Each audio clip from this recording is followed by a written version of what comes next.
Bismillahirrahmanirrahim. Assalamualaikum warahmatullahi wabarakatuh. Alhamdulillah wassalatu wassalamu ala habibi Rasulillah Sayyidina wa maulana Muhammad ibn Abdullah wa ala alihi wa sahbihi wa man wala. Allahumma salli wa sallim ala Sayyidina Muhammadin miftahi babi rahmatillah. Adada ma fi ilmillah salatan wa salaman daimin mutalazimin bidawami mulkillah wa ala alihi wa sahbihi adada kulli dharatin alfa marrah. Amma ba'du. Puji syukur kepada Allah Subhanahu wa taala dengan limpahan rahmatnya yang sangat mulia, dengan limpahan rahmatnya yang sangat luas, sehingga bagi siapapun pendosa akan mendapatkan kasih sayangnya Allah Subhanahu wa taala, serta ampunan dan ridhanya, serta inayah pertolongan dari Allah Subhanahu wa taala. Selawat serta salam kita haturkan kepada Sayyidul Bashar, manusia yang kelak kita harapkan syafaatnya di yaumil qiyamah, manusia yang kita harapkan kelak berkumpul bersamanya di yaumil qiyamah, dibangkitkan di dalam barisannya, yaitu Sayyidina Maulana Muhammad sallallahu alaihi wasallam. Mudah-mudahan Allah Subhanahu wa taala tidak mengharamkan kepada kami, anak-anak kami, atas syafaat baginda Rasulullah sallallahu alaihi wasallam. Ayyuhal ahbabul kiram, alhamdulillah kita sudah masuk bulan yang mulia, bulan Ramadan al-Mubarak, syahrus siyam wal qiyam, bulan untuk kita berpuasa di siang harinya dan malamnya bil qiyam. Kita mendirikan solat malam sepanjang malam, bermunajat, berdoa, berharap, berhimpun di hadapan Allah Subhanahu wa taala atas segala kesalahan, dosa, harapan, hawaijud dunya wal ukhra. Dan mudah-mudahan di bulan Ramadan tahun ini menjadi bulan Ramadan penuh keberkahan buat kita. Maka dari itu ayuhal ahbabul kiram, para ahbab, para pecinta yang dimuliakan oleh Allah Subhanahu wa taala dimanapun berada, bulan Ramadan bukan hanya sekedar bulan untuk kita berpuasa saja, tapi bulan di mana ketika kita berpuasa, di bulan tersebut pula, di hari itu pula, di siang harinya kita berpuasa di bulan Ramadan, Allah Subhanahu wa taala menitipkan kepada kita tentang sebuah pahala yang sangat besar.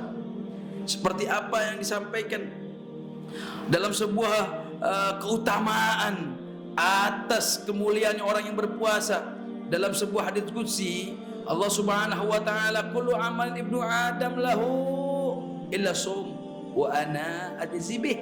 Semua amal perkara perbuatan ibnu adam, manusia akan kembali dan untuk diri mereka, illa sum, kecuali berpuasa. Allah yang akan mengambilkan haknya dan Allah pula yang akan memberikan haknya bagi orang yang berpuasa. Sehingga begitu agungnya puasa sampai Allah Subhanahu wa taala menyampaikan dalam sebuah hadits qudsi, wa ana ajzi bih. Allah yang akan memberikan ganjaran khusus buat mereka yang berpuasa di siang hari. Bukan hanya sekedar menahan lapar dan haus, tapi ia basahkan lisannya untuk membaca Al-Quran, berzikir, bersolawat kepada kanjeng Nabi Muhammad SAW, menghatamkan Al-Quran, beriktikaf di masjid. Inilah yang diinginkan oleh Allah Subhanahu wa taala. Bahkan ada sebuah riwayat yang sering kita dengar, bahwasannya mulutnya orang yang berpuasa itu di sisi Allah lebih wangi daripada wangian misik. Begitu keutamaan keagungan orang yang berpuasa, sampai-sampai mulutnya saja, berbau mulutnya saja Allah akan jadikan baunya itu seperti harum mengalahkan bau minyak misik. Inilah keagungan orang-orang yang berpuasa di hadapan Allah Subhanahu wa taala. Maka dari itu jangan kita sia-siakan. Maka dari itu jangan kita berikan kesempatan buat hawa nafsu kita mengendalikan diri ini. Panaskan diri ini untuk beribadah kepada Allah, sujud di hadapan Allah, mengais rahmatnya Allah, mengais ampunannya Allah Subhanahu wa taala. Karena di waktu inilah, di bulan inilah kita akan mendapatkan hal apa yang kita inginkan dari Allah Subhanahu wa taala. Maka beruntung sebuah hadis baginda Rasulullah sallallahu alaihi wasallam. Nabi pernah bersabda, nanti idza kana awwalu lailatin min Ramadan, jikalau nanti pertama di malam bulan Ramadan, futihat abwabul jinan kullaha, Allah perintahkan untuk membuka semua pintu-pintu surga dan enggak boleh ditutup selama bulan Ramadan. Dan Allah Subhanahu wa taala memerintahkan api neraka ditutup pintu-pintunya dan enggak diperintahkan selama bulan Ramadan untuk dibuka. Dan diserulah dan dipanggillah oleh Allah Subhanahu wa taala bagi hamba-hambanya, nada munadi ya baghil khair aqbil. Siapa orang yang menginginkan kebaikan, ayo kemari, ayo mendekat, ayo datang kepadaku. Wa ya baghi syar aqsir. Engkau wahai pecandu, wahai engkau yang pendosa, ahli maksiat, engkau yang selalu melakukan kemunkaran, kerusakan di muka bumi ini, aqsir, kurangi, cukupi. Lihat seruan itu dipanggil oleh Allah bukan hanya di malam bulan Ramadan saja, bukan di awal pertama bulan Ramadan, tapi selama bulan Ramadan setiap malamnya itu seruan memanggil. Apa Allah bilang? Fahal min mustaghfir, ada yang mau minta ampun. Enaknya Allah Subhanahu wa taala. Fahal min mustaghfirin fayaghfir lahu, ada yang mau minta ampun, saya beri ampunan. Fahal min sa'ilin, ada yang meminta, ada yang meminta hajat urusan dunia, fayu'ta su'lahu, aku berikan apa yang dia inginkan. Fahal min taibin, fahal min mustarzikin, fahal, dan begitu terus pertanyaannya Allah. Adakah yang minta duit, adakah yang minta rizki, adakah yang minta urusan lain, adakah yang mau minta ampun, minta taubat. Pokoknya ditanya sama Allah sepanjang malam. Jikalau ada orang-orang tersebut, Allah beri buat mereka. Inilah kita sebagai umat Rasulullah, inilah nikmatnya kita sebagai umat baginda Rasulullah SAW. Bahkan sampai di bulan puasa ini saja, tidak ada sebuah kenikmatan dari amalan pahala yang kita lakukan di dalam bulan Ramadan ini, kecuali Allah catat sebagai pahala yang sangat besar.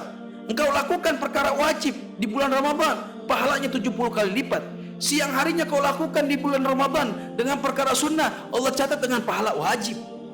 Indahnya bulan Ramadan, indahnya kenikmatan di bulan Ramadan. Makanya saya pernah teringat Ahlut Tarim.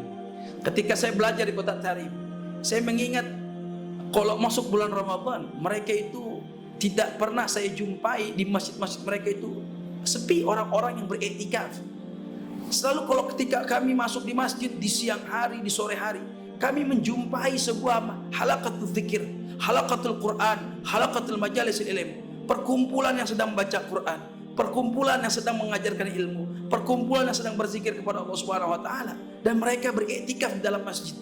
Dan malam harinya ketika bulan Ramadan, engkau akan menjumpai orang-orang di penduduk Tarim itu, mereka melaksanakan sholat tarawih dengan lebih dari 20 rakaat. Nanti di masjid ini pindah lagi di masjid ini, dari masjid ini pindah lagi di masjid ini. Begitu sampai tiba waktu sahur, mereka pulang ke rumah hanya untuk sekedar mencicipi makanan untuk makan sahur, dan mereka balik lagi ke masjid. Saya menjumpai mereka di bulan Ramadan sampai tidak ada satupun mereka punya diri di rumah mereka. Sampai saya pernah selalu melihat ada seseorang yang setiap hari kerjanya saya lihat seakan-akan kayak nggak punya rumah. Kenapa? Setiap hari di dalam masjid, setiap hari dia duduk di dalam masjid dengan Qur'annya, dengan tasbihnya, dengan majalisul ilmnya. Inilah mereka, sehingga apapun yang mereka inginkan diterima oleh Allah Subhanahu wa taala. Lalu kita untuk mengambil hal ini dari hikmah cerita kisah tersebut, apa yang bisa kita ambil? Jangan kita mau kalah. Jangan kita mau kalah dengan perkumpulan maksiatnya.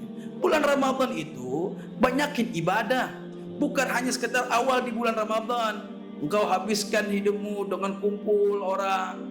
Di awal Ramadan kau sibuk malah pergi ke tempat-tempat jajanan, engkau habiskan waktumu sepanjang malam hanya untuk bermain hal-hal yang tidak mendatangkan kebaikan dari Allah. Alangkah ruginya Anda. Wahai ahbab, sekali lagi kita mengingatkan kepada diri Al-Fakir khususnya dan seluruh kawan-kawan, jangan sampai di bulan Ramadan ini kita nggak mendapatkan ampunan dari Allah Subhanahu wa taala. Rugi kita kalau nggak dapat itu dari ampunan dari Allah Subhanahu wa taala.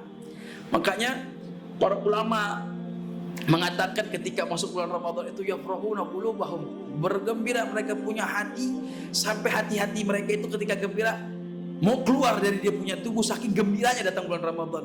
Karena bukan masalah hal yang lain, karena bakal punya waktu lama dan panjang. Sebab dia setiap amalan yang dia lakukan Allah berlipat-lipat gandakan beri kepada mereka.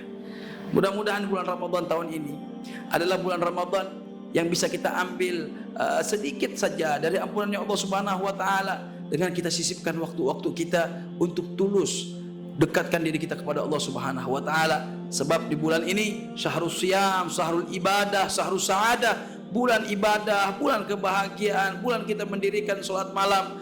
Maka pesan Al-Fakir khususnya buat para ahbab, jangan lengah, jangan pernah menganggap enteng hal ibadah sekecil apapun dan keburukan sekecil apapun di bulan Ramadan, sebab semuanya akan ada ganjarannya dan Allah akan berikan ganjaran tersebut berlipat-lipat ganda. Mudah-mudahan Allah Subhanahu wa taala jadikan bulan Ramadan tahun ini bulan penuh kebahagiaan buat kita, bulan yang penuh kebahagiaan khususnya buat seluruh muslimin wal muslimat, terkhusus juga kaum muslimin yang ada di Palestina, Syria dan seluruh di negeri-negeri Arab. Allah berikan mereka kemenangan, Allah berikan mereka kebahagiaan dunia wal akhirat. Wassalamualaikum warahmatullahi wabarakatuh.